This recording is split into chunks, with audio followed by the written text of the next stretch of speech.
Hey guys, RJ here, Atlanta Speed Company. Today we got in this 2012 WRX. It's only got 80,000 miles, super clean car. Here to do some BC Racing Coilovers, SPC rear adjustable arms. That way we can dial in the rear camber, get the alignment right.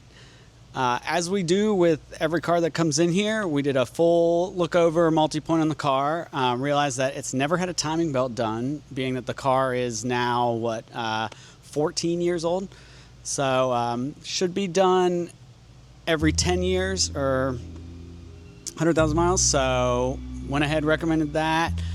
Front lower control arm bushings we found got torn, just wear over time. So we're gonna take care of that too today.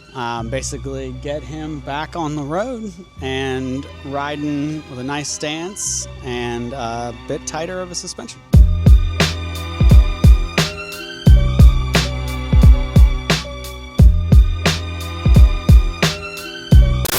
Got our control arms off the car, and we're over here at the press these bushings out, and then got our new ones in.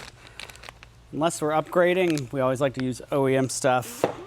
You can't really get any better than what Subaru themselves makes. So one thing with these bushings is not only are they sided up and down, but they're indexed. So what we do before we press them out is we take a little paint pen somewhere here, and we will mark the orientation of them on the control arm first, and then note which direction up or down they are sitting in. That way we know when we put the new ones in that they'll be in the exact right orientation, and they should last for another 14 years, however many miles.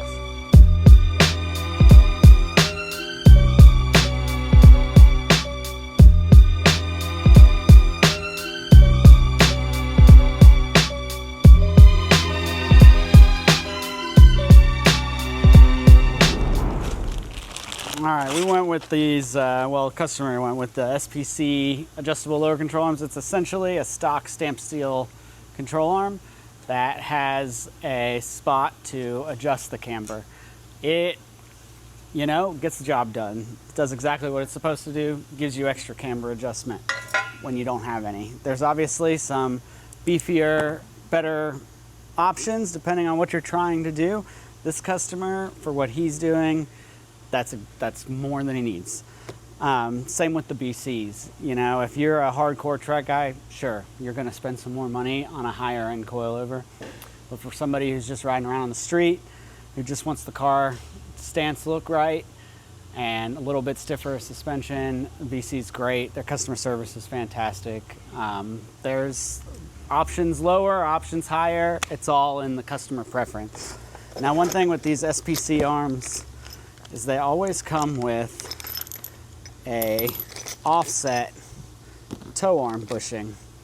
And what this does is allows you to press this into your factory toe arm, and you're able to get the toe into spec when you're using more of an extreme camber adjustment.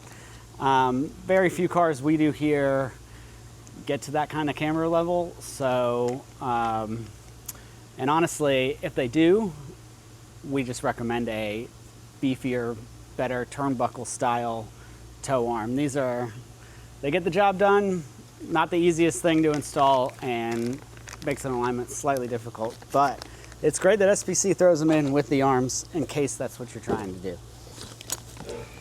Fresh coilover wrenches.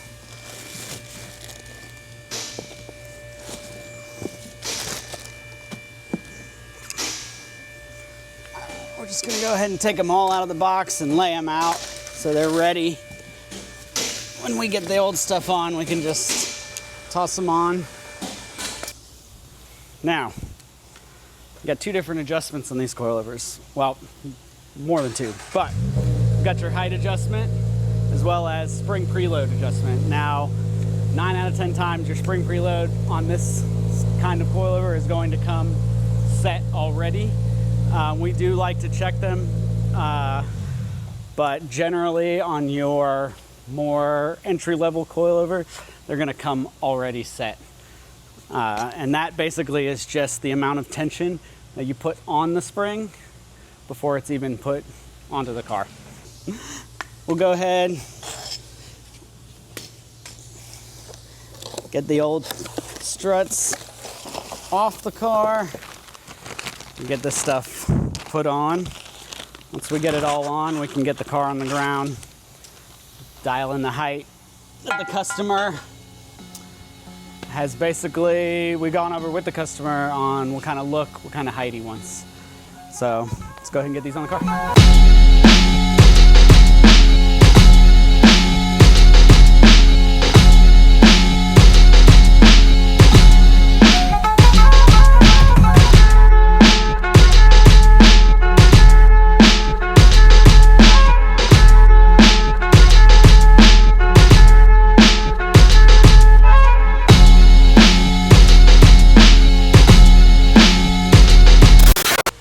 So same as the front, just going to loosely tighten everything down, and then once we have it at ride height on the alignment stands, we can torque everything, index our bushings, make sure everything works correctly and lasts.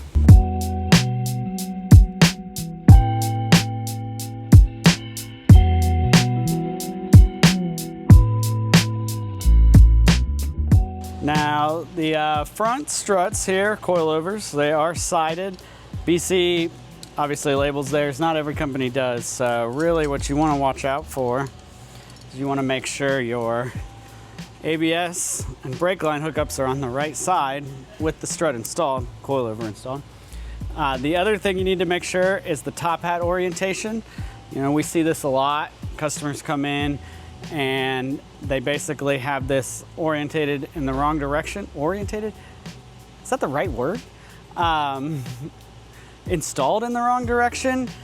You want this to be in this direction. That way, this adjustment does your wheel camber. If it's in the wrong position, you won't be able to adjust the camber as intended. So those are basically two things you want to look at when you're putting the front coilovers in.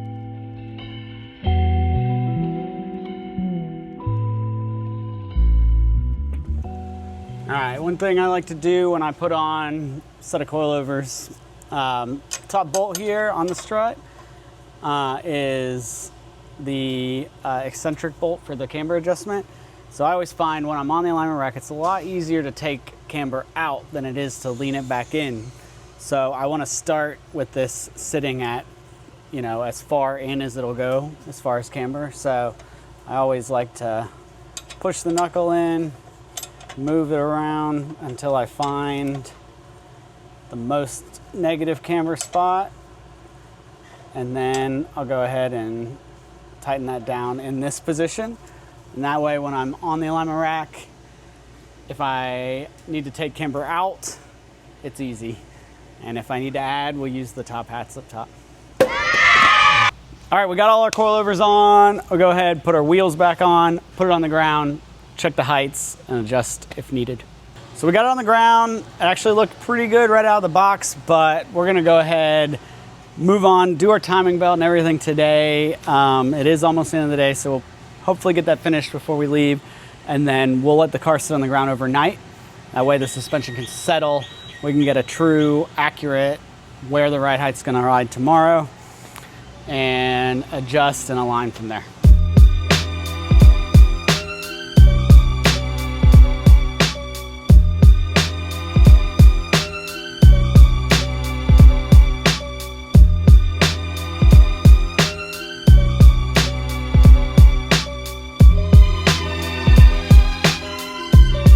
Oh, my light's on. Got our timing covers off, went ahead. So before you pull the belt off, you got to put it with all the timing marks lined up. I would say top dead center, but it's not top dead center in a boxer motor. It's actually pistons at the center of the stroke. From top to bottom, it's in the center of the bore. That way, center of the stroke. That way, there's no way the valves can contact the piston. With the engine sitting like this, you can spin the cams over and over freely. They won't touch the piston, they won't touch each other. So that's the first thing you do. Get the covers off, line up all your timing marks. Now we can go ahead, collapse the tensioner and take out the lower idler pulley, and then we can take the belt off and go ahead and check all our other pulleys, check our tensioner, and before we go ahead and put our new belt on. That way we're not going to put our belt on if there's any bearing noises or anything like that that could cause an issue later down the road. One thing we see a lot is people over torquing these. They do not need to be super tight. It is crucial that you use a torque wrench and torque these. If you do not, you can stress that bolt out and it will break. And if the timing belt, idler pulley, either one of them, any of them breaks, it's game over for you. Your belt will slip or jump off and you'll end up crushing your valves. So, crucial step, a lot of people overlook. Torque your timing belt idler pulleys, please.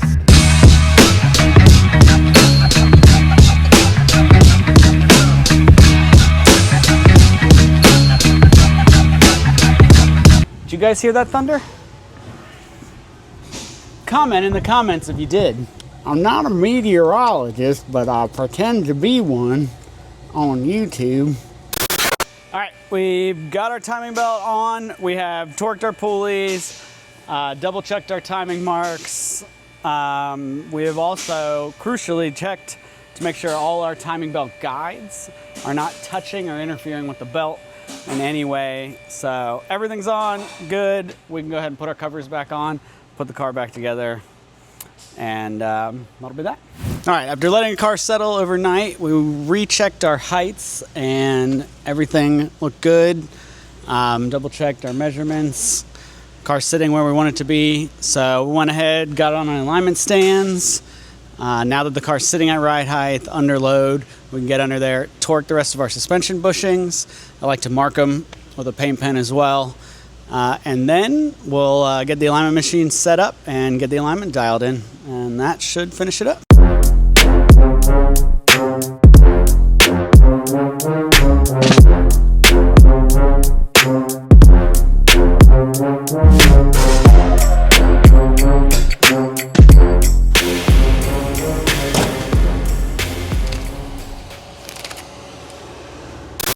Got this WRX all finished up. It's looking good. Ride's great. Height's perfect. Exactly what the customer wanted. Alignment set. Steering wheel straight.